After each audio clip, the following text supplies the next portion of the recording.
सम्मान लेंगे, वो बैठे बैठे भी सम्मान ले सकते हैं। वहाँ जस्ट सब चीज हायर लेवल की।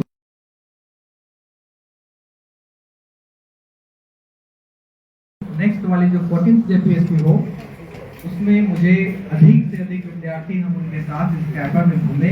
श्री कृष्ण जहाँ पे एडमिनिस्ट्रेटिव ट्रेनिंग होती है वहाँ पे हम लोग जाएं, आपके साथ एक अच्छा सा समय बिताएं। और इसके लिए चाहे जो भी कसर हो छोड़ना मत दो, जितना टेस्ट लगाना हो, जितना क्वेश्चन पूछना हो। मैं सिंपल बात बताया था आप लोगों को, बहुत सारी बातें नहीं। Every day whatever you come here and you get, उसको एक्सप्लेन कर लो मुझे। तो हम लोग थोड़ा स्वागत करते हैं अनिमेश सर का, प्लीज।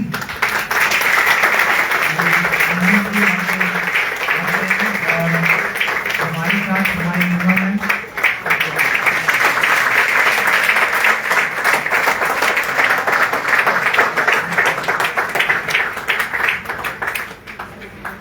सबके चेहरों में एक खुशी और ये बहुत ही सुंदर प्रतीत हो रहा है कि हम लोग अपने ही बीच में एक विद्यार्थी को ऑफिसर बनते हुए आज नहीं बल्कि 1993 से देख रहे हैं और आज वो जीवंत है।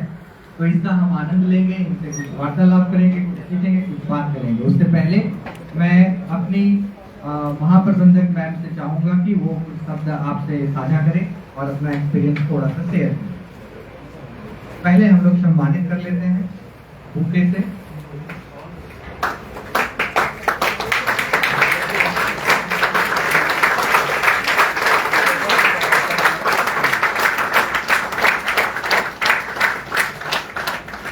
One day I was discussing कि एक बार आप हमारे विद्यार्थी होते हैं, फिर जैसे ही आप पद पे आते हैं तो पद की गरिमा अपनी हो जाती है, पर हम सब तो विद्यार्थी ही होते हैं अपने एटिकेट, अपने व्यवहार की।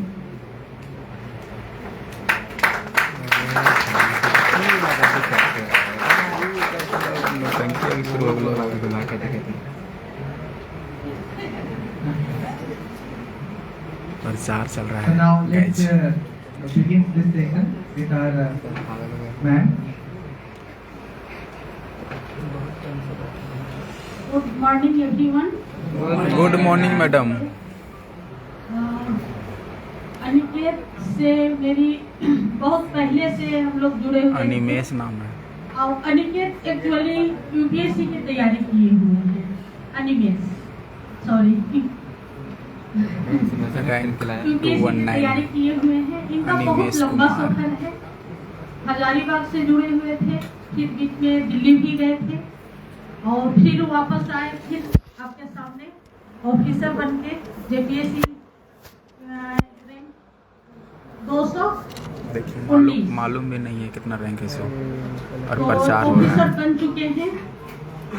और मेरी आदत तो बिल्कुल पड़ चुकी है कि देखते हैं कि कल के डेट में अनिमेश यहाँ पर बैठे थे, आज के डेट में ऑफिसर बन के खड़े। सच में यहाँ बैठे थे?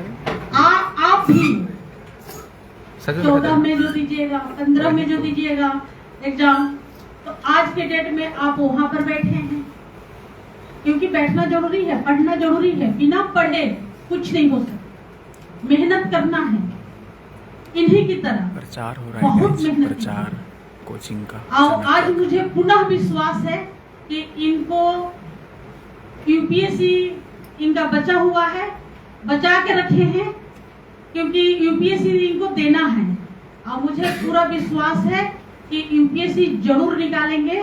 इसके लिए हम चाहेंगे कि आप लोग की जोरदार ताली हो जो यूपीएससी निकाले और हमारे बीच में ऑफिसर बन के फिर से आवे और मेरी सपना को पूरा करें। हर विद्यार्थी के सपना अपना होता ही है, इनका भी है, लेकिन ऐसा नहीं है कि सिर्फ विद्यार्थियों का सपना ही सपना होता है। उससे हम भी जुड़े हुए हैं। आप लोग सभी की सपना मेरा सपना है।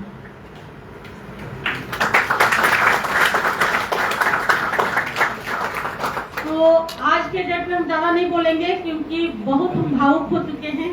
हम लोग मिले, 1 घंटे आपस में पुरानी बात किए, बहुत शेयर किए और हम चाहेंगे कि आप लोग भी बच्चे जल्दी से जल्दी ऑफिसर बन करके इन्हीं की तरह, चाहे आप डीएसपी बनिए, चाहे आप वीडियो बनिए, सीओ बनिए, जो पोस्ट है उसको एक प्राप्त कीजिए और इन्हीं की तरह आप भी एक दिन सम्मानित होइए, तो मुझे आपको सम्मानित करने में बहुत ही प्राउड फील होगा, बहुत ही गर्वान्वित फील करेंगे।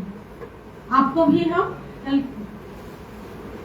के डेट में आपको भी सम्मान करेंगे। इसके लिए आप बहुत डिसिप्लिन के साथ पढ़ाई कर रहे हैं।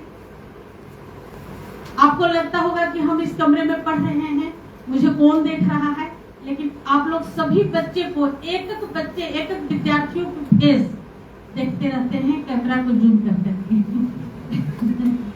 बहुत तो आप लोग सभी बच्चे को देख रहे हैं, आप लोग काफी मेहनत कर रहे हैं, बहुत डिसिप्लिन के साथ अच्छे से मेंटेन कर रहे हैं। और मुझे पूरा विश्वास है कि इस बार आपका 132 बच्चे चाणक्य से पास किए हैं, तो आने वाला दिन में 150 से नीचे नहीं रहेंगे।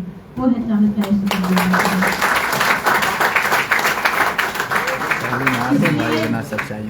जो सक्सेस कैंडिडेट आपके पास ऑफिसर बन के आए हुए हैं अमिनेश जी, उनसे आज कुछ सुनिए, सीखिए और आगे बढ़िए। और आप भी ऑफिसर बन के इस मंच पर आइए, आपको भी सम्मानित करेंगे।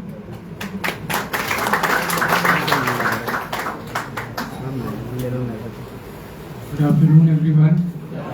Good afternoon. ठीक ठाक लंबा चौड़ा इंट्रोडक्शन पहले ही दे दिया है, तो मैं अपने विषय में क्या ही बताऊं, लेकिन आई थिंक आपको एक चीज़ जानना बहुत ज़रूरी है कि जो स्टूडेंट्स हैं, जो तैयारी करते हैं, शुरू करते हैं ना, तो अपन देखते हैं कि कुछ लोग सामने यहाँ आ जाते हैं और आपके लिए इंस्पिरेशन बनते हैं। तो कल आप भी बन सकते हैं डेफिनेटली, लेकिन एक चीज़ जो आपको हरदम हेल्प करेगा लाइफ में, through out the life, it's not only about UPSC और जेपीएससी। जीवन सिर्फ वहीं तक सीमित नहीं है, उसके बियॉन्ड भी है ना, बहुत सारी रिस्पॉन्सिबिलिटीज और चीज़ें हैं। तो उसमें ज़रूरी है कि आप डिसिप्लिन वे ऑफ लाइफ को ज़रूर चुनें, यूथ में खासकर। अभी जैसे कि मैं आ रहा था उधर, अभी 1 साल से मैं यहीं पे हूँ, झारखंड में हजारीबाग में हूँ फॉर्चुनेटली, उससे पहले मैं दिल्ली में था। तो मैंने एक बात देखी कि जो टियर 2 सिटीज़ के जो बच्चे हैं, जो हम आते हैं, जैसे आप हैं, हम हैं, तो इनमें जो बात होती है ना हार्डवर्क करने का, पेशेंस, और खास करके जो पुअर बैकग्राउंड से आते हैं या मिडिल क्लास बैकग्राउंड से, जैसे मैं आया हूँ, तो उसमें ये बात कभी नहीं सोचिएगा कि हमारे पास रिसोर्सेज की कमी है। आपके अंदर स्ट्रेंथ ज़्यादा है, आप कंफर्ट जोन ज़्यादा इजीली छोड़ सकते हैं। हो सकता है दिल्ली में जो बच्चा रहा हो, पढ़ा हो थ्रू आउट, और उसको एक वे ऑफ लाइफस्टाइल मिला हो, बहुत अपग्रेडेड हाई एंड लाइफस्टाइल, गाड़ियों में घूमो, वो शायद उतना बेहतरीन नहीं कर सकता है। हमारे आपके लिए क्या है कि भाई आज मतलब यहाँ काफी बच्चे होंगे, तो कहीं शादियाँ होती होंगी तो चले जाते होंगे किनारे खाने कि भाई आज तो पार्टी है वहीं, है ना, ऐसा होता है नहीं। मैंने तो किया है, मैंने 12th की पढ़ाई जेएनयू शामली से की है, सर ने ही गाइड किया था, मैम शायद उतनी भेंट नहीं थी मेरी, तो उस टाइम हम लोग खूब जाते थे शामली, जेएनयू शामली स्कूल है रांची में देखो, तो वहाँ पे कम्युनिटी सेंटर था, तो जाते थे। तो हमारे लिए सोचिए लग्जरीज क्या होती है ना। तो क्योंकि आप एक पर्टिकुलर बैकग्राउंड, एक पर्टिकुलर शहर से आते हैं, तो आपको जिद्दोजहद करने की आदत आपके जीन्स में है। तो इस चीज को कभी मत समझिएगा कि कोई दिल्ली से आया है तो उसकी अंग्रेजी इतनी बेहतरीन है, वो एक पर्टिकुलर वे में बोलता है, आपसे बेहतरीन नहीं है। वो सब हाड़ मांस के वही पुतले हैं। आपको डिसिप्लिन ही महान बनाएगा, सबसे इंपॉर्टेंट बात। तो डिसिप्लिन वे ऑफ लाइफ चुनिए। यूपीएससी हो जाएगा, वेल एंड गुड, जेपीएससी हो जाए, वेल एंड गुड। उसके अगर ना भी हो तो भी आप लाइफ में कुछ ना कुछ बहुत अच्छा करें। और अल्टीमेटली आप गाड़ियों में घरों में आप नहीं रहेंगे, आप ना आपको इस हेड में रहना है ना। जैसे कि अभी आप में भी कितनों का होगा चाइल्डहुड की भाई बाइक खरीदनी है, तो बहुतों के पास अब बाइक होगी, 4 दिन अच्छा लगा होगा, उसके बाद फिर उसी वे ऑफ लाइफ में आप लौट गए। ऐसा है कि कुछ बेहतरीन रोज फील होने लगा। तो देखिए ये जो मटीरियल चीजें है ना, उसका बहुत लिमिटेशन है, लेकिन डिसिप्लिन वे ऑफ लाइफ आप चुनेंगे ना, तो किसी भी सिचुएशन में आपका जीवन बाकी से बेहतरीन, ज्यादा सुखद रहेगा। और मानव जीवन को बेहतरीन उसके मानसिक तजुर्बे बनाते हैं, ना कि चीजें बनाती है। तो भ्रम में छोड़ दीजिए कि कोई बहुत बड़ा ऑफिसर आ गया, कोई ये आ गया, एकदम डरने की कोई बात नहीं। आप सही है, आप जेन्युइन है, आप अपने काम को बेहतरीन कर रहे हैं। आप किसी भी वे ऑफ लाइफ में हो, आप किसी भी स्टेज ऑफ लाइफ में हो, आप किसी भी अरीना, किसी भी डायमेंशन में हो, आप बहुत बेहतरीन करेंगे। ये बात हरदम याद रखना है। लेकिन कंसिस्टेंट और डिसिप्लिन रहना ही रहना है, इसमें कोई कॉम्प्रोमाइज नहीं करना है ना। और बाकी जो एग्जाम की जो बातें हैं ये तो चलती रहेगी, लेकिन जीवन का तजुर्बा सबसे महत्वपूर्ण होता है। आप निकाल भी लेंगे, मुझे 5 दिन 7 दिन अच्छा लगा पहले 5 दिन जब पेपर निकला, क्योंकि मैं 2017 से तैयारी कर रहा था यूपीएससी की। 5 बार अटेम्प्ट दिया, 5 बार में 5 बार में फेल हुआ, है ना। मतलब पहले तो 3 बार प्रीलिम्स में नहीं निकला, आखिर के 2 बार प्रीलिम्स निकला, तो मेंस दिया मैंने, लेकिन अनफॉर्चुनेटली इंटरव्यू कॉल भी नहीं आया। मुझे लगने लगा भाई मैं तो एकदम लायक ही नहीं हूँ लाइफ में, सबसे बेकार आदमी हूँ, मतलब कुछ हो नहीं रहा है, कुछ चीजें नहीं पिक कर रही हैं, क्या करूँ अब। और एक ऐसा फेज आता है कि जब आपको सुइसाइडल थॉट्स भी आते हैं, और बहुत नेचुरल है, इसको ये मत समझिएगा कि यार लगता है हम ही खराब आदमी, हम ही कमजोर आदमी। हर आदमी जो मजबूत बनता है ना, सबसे पहले कमजोरी से गुजरता है, और वो गुजरना बहुत जरूरी है। अभी भी जब मैं आप लोगों को देखता हूँ ऐसे बैठे तो बहुत इमोशनल हो जाता हूँ, क्योंकि एक फेज था जब मेरा दिल्ली में, मैं भी जब कोचिंग में बैठता था एमएनसी में मैम के, तब लगता था यार इस बार होगा कि नहीं होगा, हर बार नहीं होता था, लगातार 5 साल 17 से 2023 तक। 23 में मैं जेपीएससी क्लियर, वो भी आप सोचिए यूपीएससी में तो नहीं हुआ अभी तक, हो सकता है लास्ट अटेम्प्ट हो जाए तो वेल एंड गुड, नहीं हो तो भी जीवन चलता रहेगा, है ना। तो बहुत जरूरी है फेलियर्स को एक्सेप्ट करिए और लगातार काम करते रहिए बेहतरीन के लिए। और कोई कुर्सी कोई बहुत अच्छी चीज नहीं होती है, ये कभी मत सोचिएगा कि उस पर चले जाएंगे तो ही बेहतरीन जीवन में करेंगे। आप जो भी काम आप चुने, आप उसमें बेहतरीन करते रहे। अभी तैयारी का मौका मिला है, तैयारी करें, कल बिजनेस है, एंटरप्रेन्योरशिप है, 1000 चीजें हैं, एआई है, मशीन लर्निंग है, कुछ भी कर सकते हैं आप बस डिसिप्लिन वर्कर बनना पहले सीखिए, है ना, और लाइफ को बैलेंस में लेके चलना है। सक्सेसफुल होने के बाद कुछ बेहतरीन नहीं होता है, 5 दिन अच्छा लगता है, उसके बाद फिर वही फीलिंग सिंक डाउन हो जाती है, कुछ मजेदार नहीं बचता है। अल्टीमेटली अपने peace of mind, discipline of mind पे फोकस करना है। डिसिप्लिन अगर रहेंगे तो जीवन में कुछ भी करेंगे, और नहीं भी कर पाए तो भी जीवन बेहतरीन रहेगा बाकी लोगों से। आप टॉप 2% पे उसी टाइम चले जाते हैं, है ना, तो उस पर फोकस करना है। और इसके बियॉन्ड जेपीएससी की तैयारी, मैंने जेपीएससी के बारे में बहुत ज्यादा नहीं बोल सकता हूँ, अब मैं क्रेडिट लूंगा भी नहीं, क्योंकि मेरी जो तैयारी हुई है वो यूपीएससी के रास्ते हुई है। यहाँ तो आने के बाद थोड़ा बहुत खोटा पड़ा। अब मेरा जो गांव है बड़का गांव के पास है, तो मेरी मातृभाषा जो है खोटा है, तो घर में अपन मम्मी से सबसे खोटा में ही बात करते हैं। आपको लग नहीं रहा होगा, मेरी तालीम देख के लग रहा होगा कि नहीं हिंदी में बात कर रहे हैं तो इनको नहीं आती होगी, लेकिन हमारा बढ़िया सुरिया है, कहीं के बातें कि इधर के लिए इतना दिन बाहर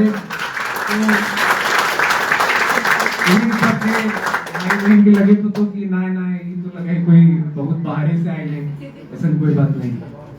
मदर टंग है, एकदम रिस्पेक्ट करना है उसको, और कोशिश करनी है कि मदर टंग में सिर्फ खोटा जेपीएससी का सिलेबस इसलिए नहीं, आप समझिए ये लड़ाई स्वाभिमान की है।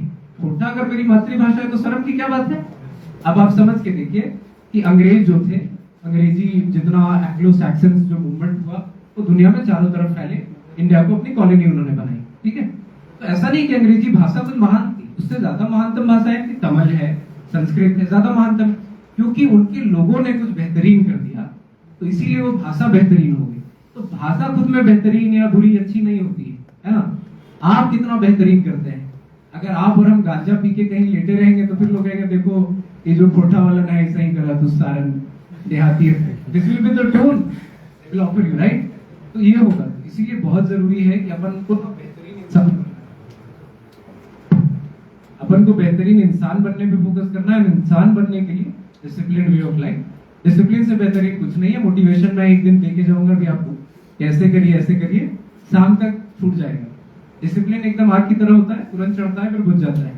सॉरी, मोटिवेशन आग की तरह होता है, तुरंत चढ़ता है फिर बुझ जाता है, और जो डिसिप्लिन है वो थ्रू आउट आपको हेल्प करेगा। तो एक ही वर्ड लिखना है कि डिसिप्लिन वे ऑफ लाइफ गुजारना है। आज पढ़ने की इच्छा है तो भी पढ़ूंगा, इच्छा नहीं रहेगी तो भी पढ़ूंगा, 4 घंटे ही पढ़ूंगा। अपन ये नहीं करेंगे कि 12 घंटा, बहुत टॉपर आते हो तो नहीं 18 घंटा पढ़ रहे थे भाई। हम भी रहे दिल्ली और 2-3 बार, मतलब 2 बार मेंस भी लिखा, ठीक ठाक मेहनत की, रोज 2 टेस्ट सीरीज भी लिख रहे थे। 8 घंटे से ज्यादा कोई नहीं पढ़ सकता है, आपको मैं ट्रूथ बताता हूँ। उसके बाद ना आपकी क्वालिटी कॉम्प्रोमाइज हो जाएगी, आपको लगेगा आप पढ़ रहे हैं, लेकिन असल में चीजें क्या आप रिटेन कर पा रहे हैं। तो आप हरदम ये फॉर्मूला जरूर लाइफ में अडॉप्ट करिएगा, 8 आवर्स अपने आप को, अपनी बॉडी को योगा करना है, एक्सरसाइज करना है, यंग भी तो रखना है। अब मोटे ऑफिसर बन के बैठोगे तो एफिशिएंसी खत्म हो जाएगी एग्जाम निकलते तो क्या फायदा, है ना। तो ये बहुत जरूरी है कि 8 घंटे अच्छे से सोना है, 8 घंटे फैमिली लाइफ अपना कुछ एंटरटेनमेंट के लिए करना है। जैसे नेटफ्लिक्स मुझे देखना पसंद है तो मैं देखूंगा, सीधी सी बात। लेकिन बाकी 8 घंटे जब पढ़ाई करनी है तब मैं कुछ और नहीं करूंगा, ये चीज तय है। और 8 घंटे मैंने ज्यादा बोल दिया, 5 से 6 करिए, और कुछ जो है अभी में भी ये बैच इनिशियल है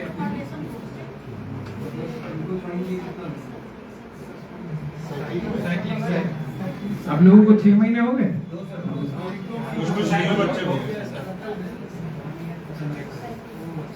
एक कोर्स आता होगा फिर बीच में लोग, इसमें नए लोग कितने हैं जिन्होंने 2-3 महीने से तैयारी शुरू की ना? 3 महीने, 6 महीने से कितने हैं? 6 महीने। 2 साल से कितने हैं?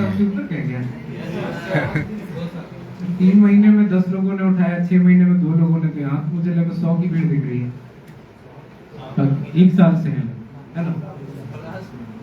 नहीं तो बहुत बड़ा है। तो किसको किसको डिसिप्लिन के साथ इश्यूज किसको होते हैं कि मतलब आज पढ़ा कल नहीं पढ़ पाए, होता है ना? बहुत कॉमन, मैंने बहुत फेस किया है। ठीक है, मतलब अपन मान लेते हैं 33% ऑफ द टोटल स्पेंड ऐसा, तो बाकी 66% बहुत डिसिप्लिन है। मजा आ रहा है? ये तो नहीं हो सकता है। मतलब मैं 10 साल से पढ़ रहा हूँ, अभी तक पढ़ने की आदत नहीं बनी है। अभी भी न्यूज़पेपर जबरदस्ती लेके बैठना पड़ता है रोज की दवाई की तरह, कि नहीं कुछ जानना है, कहीं पीछे ना रह जाए। मशीन लर्निंग में क्या डेवलप हो रहा है, डीप लर्निंग क्या है, एआई क्या है। अभी अपन गए थे डीवी के लिए, तो वहाँ भी बताया लोगों ने कि नहीं आपको मशीन लर्निंग, MS टीम क्या क्या चीजें सीखनी पड़ेंगी। एक आई गॉट कर्मयोगी करके ऐप होता है, तो उसमें हम लोगों को रजिस्ट्रेशन करवाना पड़ता है। तो ये बात बहुत जरूरी है कि आप सबों को भी कर्मयोगी बनने की जरूरत है। सिर्फ इसलिए नहीं क्योंकि अपना पॉकेट भरना है, अपनी फैमिली के लिए, सोसाइटी के लिए एसेट बनना है ना? और दुनिया बहुत बेरहम थी, है और हरदम रहेगी। आपको सिर्फ आपके अचीवमेंट्स पे जज करेंगे, और अचीवमेंट बहुत टेम्पररी चीज होती है। जैसे मैं मान लीजिए 10 साल में था, तो हो सकता है मुझे उस टाइम कोई नहीं पूछने आ रहा हो, है ना? तो अब जितने रिश्तेदार हैं फोन करते हैं, पहले वो मेरा फोन नहीं उठाते थे, अब मैं उनका फोन नहीं उठाता हूँ, मुझे बुरा लग जाता है। ऐसी चीजें आप लोग फेस करेंगे। और यहाँ जितने भी बैठे लोग हैं, सब में वो कैलिबर है। ये कभी मत सोचिएगा कि IIT से लोग आ रहे हैं। हरदम अपॉर्चुनिटीज रहेंगी लाइफ में। अगर आप डेडिकेटेड हैं, आप कमिटेड हैं, तो हरदम अपॉर्चुनिटीज रहेंगी। ये चीज हरदम याद रखिएगा। कोई कुछ भी बोल दे, गवर्नमेंट जॉब्स नहीं मिल रही हैं, कल तक मैं भी मानता था कि देखिए आप ही के बीच से उठ के यहाँ पे आ गया हूँ, तो आप लोग भी इक्वली केपेबल हैं यहाँ आने। ये बात हरदम याद रखना है। कोई कुछ भी बोले कि नहीं वो IIT से, मेडिकल से, जैसे अपन ना दिल्ली में पढ़े तो वहाँ पे बहुत रहता था कि तो एम्स वाला है, IIT खड़गपुर वाला है, IIT दिल्ली वाला है, तो इसका तो CSAT नेचुरली अच्छा होगा, तुम्हारा GS में एलिमिनेशन नहीं चलेगा। तो मैंने हिस्ट्री ऑनर्स से पढ़ाई की। तो ह्यूमैनिटीज वालों को थोड़ा होता है टेक्निकल टेम्परामेंट, ओवर टाइम अपन फिलोसफिकल रीडिंग करते हैं ना, तो कम हो जाती है, बहुत नेचुरल सी बात है। लेकिन मैं एक बात कहूंगा कि साइंटिफिक डिसिप्लिन लाइफ जीना बहुत जरूरी है। और जब भी पढ़ाई करिए तो एग्जाम ओरिएंटेशन से करिए। जैसे कि अपन JPSC का ही ले लेते हैं, बहुत ज्यादा मैंने नहीं, मतलब मैं जब आया 2024 के अर्ली में आया था, जनवरी में जब एप्लीकेशन आया था नोटिफिकेशन से, तो उसी टाइम में आया, मैंने तैयारी की और कुछ मतलब कि पहले से नोट्स और जो भी अवेलेबल था, चाणक्य से जो भी सपोर्ट मिला। लेकिन मैं आपको बताता हूँ कि चाणक्य जो इंस्टीट्यूट है यहाँ पे, और मैं इसलिए नहीं बोल रहा हूँ, मैं कोई प्रमोशन के लिए नहीं आया हूँ, मैं जुड़ा हूँ, इसलिए मैं एक बात आपको बताता हूँ। पहले ये जो क्वालिटी है ना, पहले ये दिल्ली में मिलती, कुछ दिन के बाद रांची में मिलने लगी। आपके होम टाउन में आप में से कितने लोग हैं जो हजारीबाग के नेटिव हैं? हजारीबाग डिस्ट्रिक्ट अराउंड 40-45%, और बाकी आसपास के जिलों से होंगे, जैसे रामगढ़, चतरा, गिरिडीह, है ना, कोडरमा, वहां से होंगे। तो पहले ये जो है ना, ये आपको जो क्वालिटी अभी मिल रही है ना यहाँ पे, पहले नहीं मिलती थी, बहुत मुश्किल चीज थी। अब तो आप देखिए कि यहाँ पे मिल रहा है, तो आप लोग बहुत लकी जनरेशन है। हमारे टाइम नहीं था, मैं आपको लग रहा हूँ मे बी आपकी एज का, लेकिन मैं बहुत पुराना आदमी हूँ। मेरा ग्रेजुएशन आई थिंक 2017 का मैं ग्रेजुएट हूँ, तो 17 के बाद मैं लगा हूँ और अभी 24 चल रहा है, मतलब 8-9 साल हो गए मुझे वहां से कोचिंग से, है ना, यहाँ तक। तो बहुत मेहनत की जरूरत है और मेहनत करनी पड़ेगी। अब मेहनत नहीं करेंगे तो और क्या करेंगे? उससे बेहतर अब क्या कर सकते हैं लाइफ में? जैसे होता है ना, क्या कर लेंगे अब एंटरटेनमेंट में भी एक बार के बाद अब बोर हो जाएंगे, रोज वही शाम में उठना, नेटफ्लिक्स टीवी देखना है, कुछ भी एक जो आपको लीजर जो लगता हो, आपको बर्बाद करेगा। डिसिप्लिन वे ऑफ लाइफ पे फोकस करिए, कुछ गलतियां करिए, गलतियों से भी सीखेंगे आप ओवरऑल। लेकिन एग्जाम पे अपन आते हैं, मतलब इधर उधर की बातें हो गई, मोटिवेशन और ये क्या करना है, डिसिप्लिन वे ऑफ लाइफ में एग्जामिनेशन के 2-3 पिलर्स होते हैं। सबसे पहले ना सिलेबस, मैम ने बाकायदा बताया है और मैं भी रिपीट कर देता हूँ, रिहाइड्रेट करा देता हूँ आपको, कि सिलेबस पे फोकस हरदम रखना है।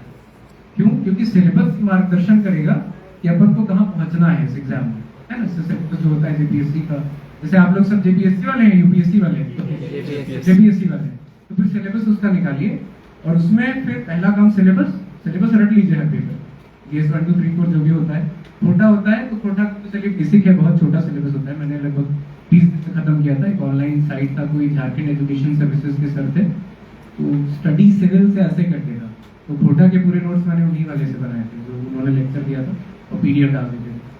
उसके बियॉन्ड मैं आपको एक बात बताता हूँ कि आपको सिलेबस रटा होना चाहिए। आप ये नहीं कर रहे हैं, आप कॉम्प्रोमाइज कर जाएंगे।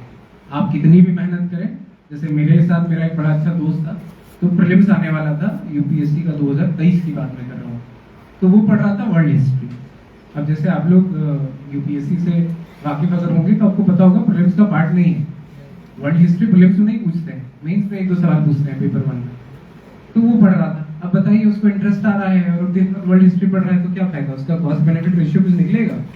तो आपको अगर ऐसी स्टडी करनी है कि आपको बस पढ़ने में इंटरेस्ट आ रहा है, तो फिर आप कुछ फिलोसॉफिकल डायमेंशन लेके प्रोफेसर और ये सारी चीजें करिए, नेट JRF करिए, वहां आपको रिसर्च के पैसे भी मिलेंगे, स्टाइपेंड भी मिलेगा, है ना।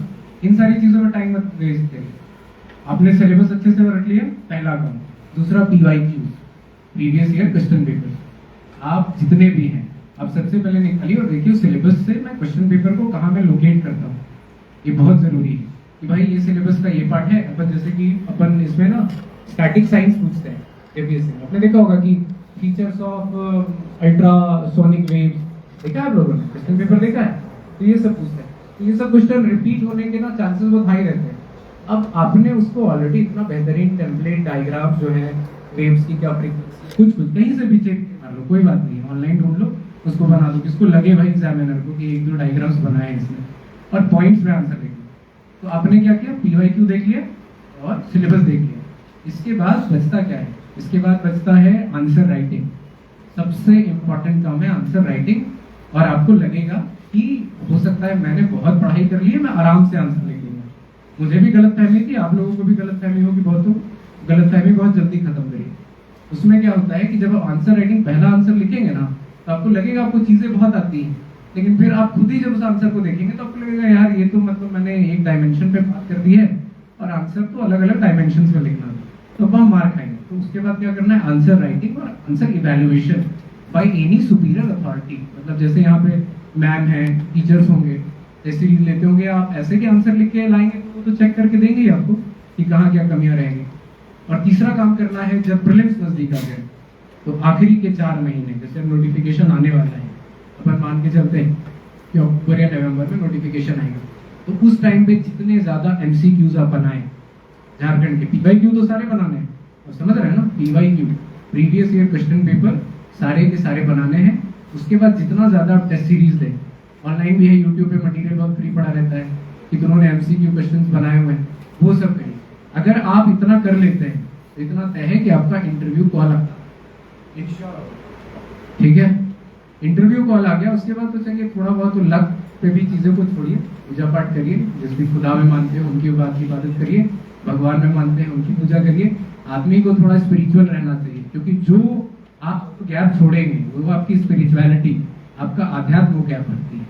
मैं एकदम मानता हूँ, मैं प्लीज आदमी खुद भी हूँ और मैं ये भी प्रमोट करता हूँ, जब चीजें आपके फेवर में चल रही है तब तो आपको बहुत मजा आएगा, और जब फेवर में नहीं होगा तब तो कोई हायर अथॉरिटी चाहिए ना भाई ब्लेम करने के लिए कि चलिए इस बार में God will be thinking something better for me, कुछ मेरे लिए और बेहतरीन हो रहा होगा।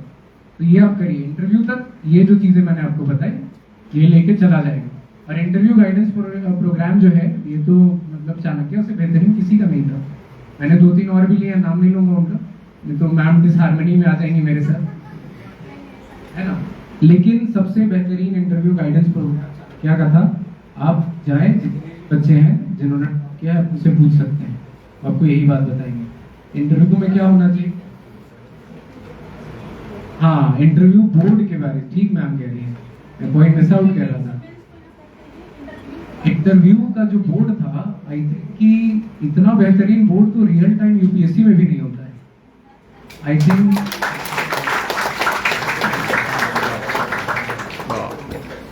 आपके राजीव माथुर सर थे ना, तो वो आपके चीफ इंफॉर्मेशन कमिश्नर और रॉ या आईबी की, क्यों तो आईबी का चीफ आ रहा है आपके सामने और वेरी कोऑपरेटिव मैन।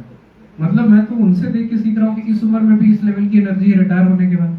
मुझे तो 28 की उम्र में ये एनर्जी नहीं फील होती है, और वो इतना अच्छा गाइडेंस दे रहे हैं। नहीं बस हम्बल, बहुत हम्बल आदमी थे, बहुत ग्राउंडेड और बहुत अच्छे से गाइड भी किया। दूसरी थी Reena Pandey ma'am, Indian foreign services की है और रिटायर्ड है वो भी लेडी, और वेरी ऑनरेबल। मतलब वो आप इमेजिन करिए कि उन्होंने काठमांडू में सर्व किया है as an ambassador to India, I think Spain या नाइजीरिया में सर्व किया है।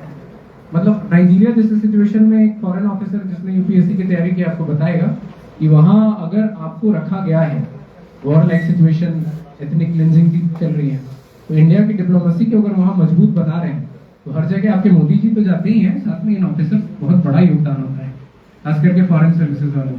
फिर एक झा या ओझा सर थे, आईएएस थे, और एक एक्स जेपीएससी के चेयरमैन या मेंबर थे उराव से, वो भी। तो मतलब बेहतरीन लोग आए थे और उनसे इंटरेक्शन करने के बाद आपको बहुत अच्छा फील होगा। मतलब अभी आपको लग रहा होगा कि अरे यार ये क्या बातें कर रहा है, अभी तो मेरे समझ नहीं आ रही है। आप लोगों ने कितनी बार अभी तक किसी भी एग्जाम का प्रीलिम्स दिया है? मतलब बीपीएससी, एपीएससी या यूपीएससी तीनों इंक्लूडिंग आपने दिया है? मेंस किसका दिया है? जेपीएससी का मेंस दिया है। तो इसके अलावा बाकी सारे एकदम फ्रेश बच्चे हैं क्या? कभी नहीं दिया एग्जाम? नहीं, लग भी रहे हैं काफी यंग है।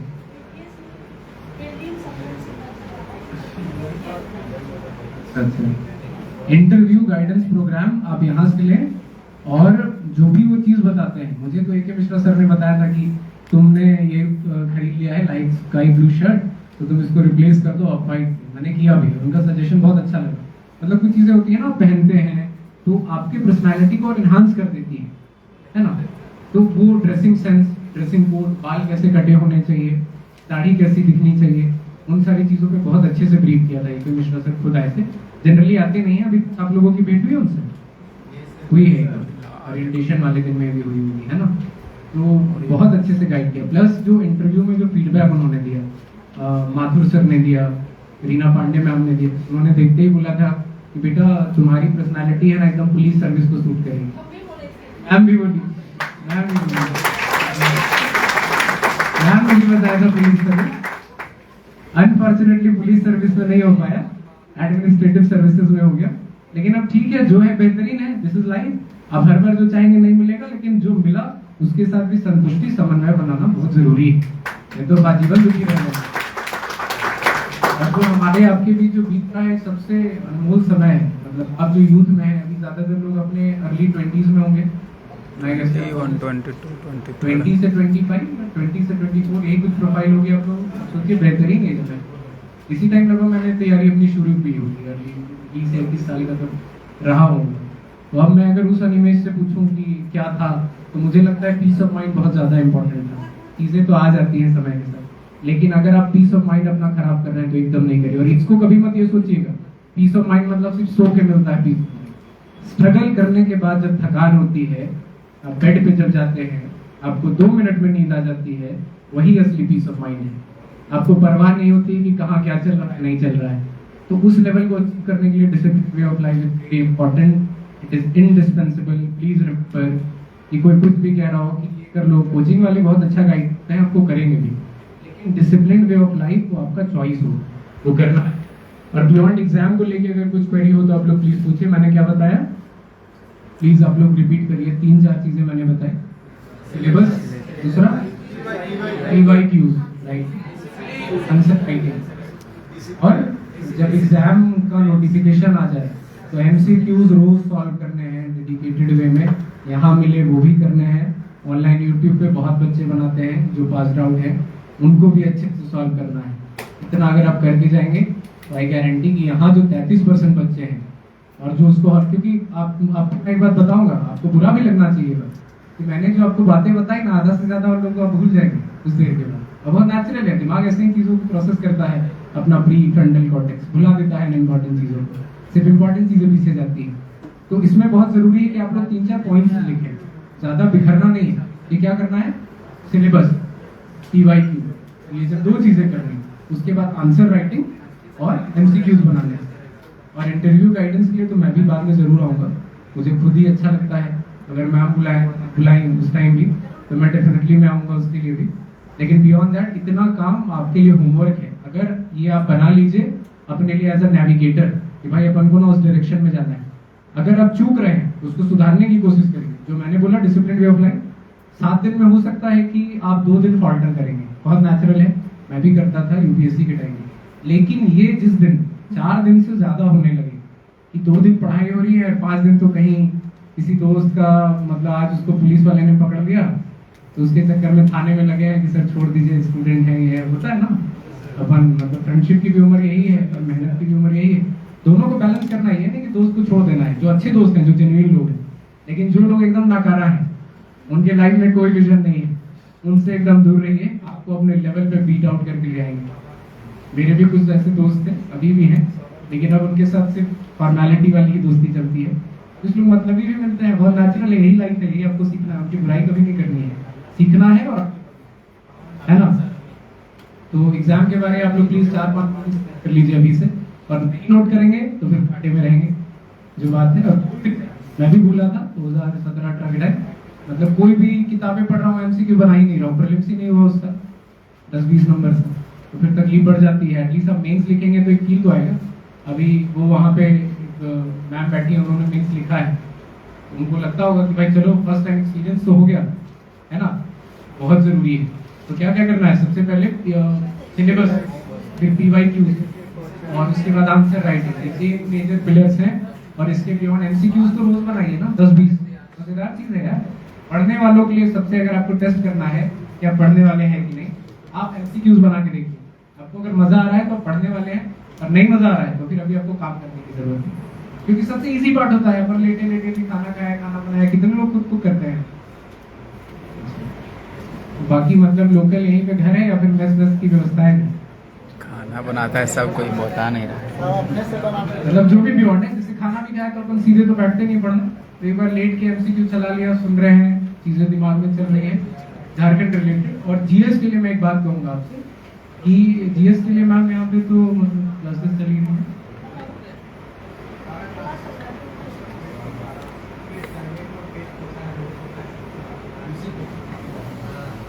ये टेस्ट मत छोड़िएगा, ये बात याद रख लीजिएगा। एक बार ये हो सकता है, मैं ये नहीं कह रहा हूँ क्लासेस छोड़ने को, ये सब बातें नहीं करनी है यार, तो मैम से बाद में बाहर वेट करके ही जाना है मुझे, तो उनकी खिलाफत मैं नहीं कर सकता हूँ।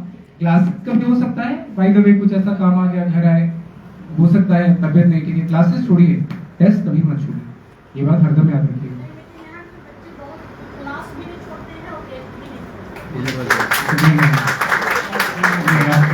ऐसा कर रहे हैं, क्लासेस नहीं छोड़ रहे हैं तो बहुत अच्छी बात है, क्योंकि मैंने अपने टाइम जब मैं था यहाँ पे ना, अटेंडेंस मतलब 90% लगभग रहती है रोज की अटेंडेंस, नहीं रहता है, 100% रहती है यार। ये तो प्रैक्टिकल बात कर रहे हो, ऐसा है बस 100%। तब लगता है हम लोग ज्यादा कैजुअली लेके चल रहे थे, आपके बच्चे ज्यादा सीरियस है। हमारे टाइम तो एथिक्स की जब क्लास होती थी ना मैम वहाँ पे, तब होटल आर्या के ऑपोजिट पे था, तो वहाँ पे क्लास छोड़ देते थे कि क्या सीखेंगे, एथिक्स तो स्कूल धर्म तो गए हम लोग, तो क्या लेना देना एथिक्स और इंटीग्रिटी पढ़ेंगे। तो क्लासेस हो सकता है कभी छूटे, लेकिन टेस्ट कभी मत छोड़िए, है ना। और इसके अलावा अगर आपकी कुछ और क्वेरीज है, अगर कोई मैंने पॉइंट मिस आउट कर दिया हो, उसके लिए आई एम जेन्युइनली सॉरी, और आप रेज कर सकते हैं, अभी भी आप मुझसे पूछ सकते हैं।